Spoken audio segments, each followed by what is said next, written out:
मैं जिस कमरे में रहने आया था वो पुराना था, लेकिन सस्ता था और मुझे बस वही चाहिए था। पहली रात सब ठीक रहा। कमरा शांत था, दीवारें मोटी थीं और बाहर की आवाज अंदर नहीं आती थी। दूसरी रात सोते समय मुझे लगा जैसे दीवार के बहुत पास कोई धीरे धीरे सांस ले रहा है।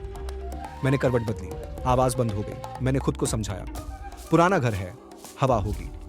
तीसरी रात आवाज फिर आई, इस बार साफ, हाँफने जैसी, जैसे कोई बहुत देर से सांस रोके बैठा हो। मैं बिस्तर पर सीधा बैठ गया, दीवार पर कान लगाया।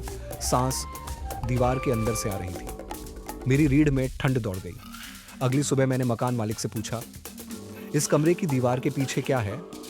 वो कुछ सेकंड चुप रहा, फिर बोला, कुछ नहीं, बस पुरानी दीवारें हैं। उसकी आंखें मेरी तरफ नहीं देख रही थी। उस रात मैं सोया नहीं, लाइट जलाकर दीवार को घूरता रहा। अचानक दीवार के अंदर से एक धीमी खरोंच की आवाज आई, जैसे कोई अंदर से रास्ता ढूंढ रहा हो।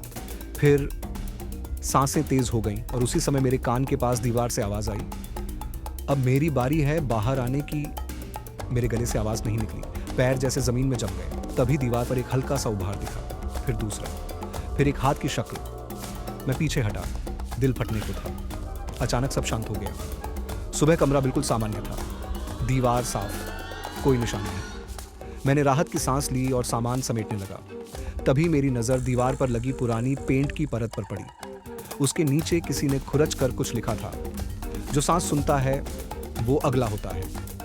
उस रात मैं उस कमरे से निकल गया, लेकिन समस्या ये है, अब चाहे मैं किसी भी घर में सोऊं, जब सब शांत हो जाता है तो मुझे अपने बिल्कुल पास किसी के सांस लेने की आवाज़ ज़रूर सुनाई देती है। और इस बार आवाज़ दीवार से नहीं आती,